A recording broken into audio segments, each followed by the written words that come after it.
Magandang hapon mga ka-idol. Magandang hapon mga ka-idol. Subukan natin mag-alaga ng yung mga malilit na isda, yung mga iba-ibang kulay.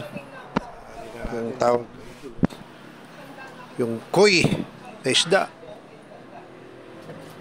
Isasalin natin dito sa garapon.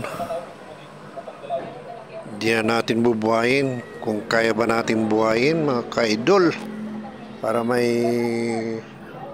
konting libangan. Ayan, pinaputok na natin yung plastic at isasalin na natin yung tubig.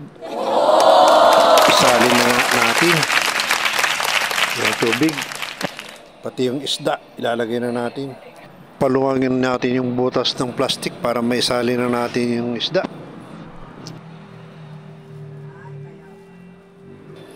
Ayun na, salin na natin. Oh, ayan, naisalin na. Ayan na guys, naisalin na natin yung isa. Isusunod na naman natin yung pangalawa. Yung kulay violet yata ito, kulay blue.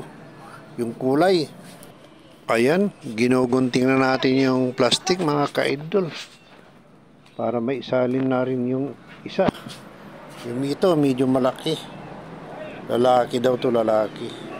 Sabi ng pinagbilan ko, yung maliit, yun ang babae. Ayan guys, kung bago ka palang makapanood dito sa aking video, huwag mong kalimutan mag-like, mag-comment, at i-share mo na rin kung nagustuhan mo. Ayan guys, ang ganda ng kulay, ano? Kulay blue at nagiging violet ang kulay. Ayan, isalin na rin natin sa garapon. Ayan, na isalin.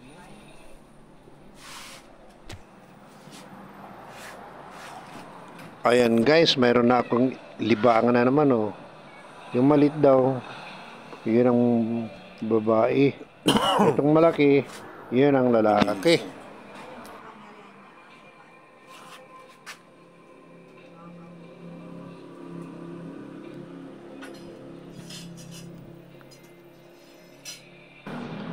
Ayan na siya guys, oh. Ang ganda ng kulay, oh. Ayan, oh.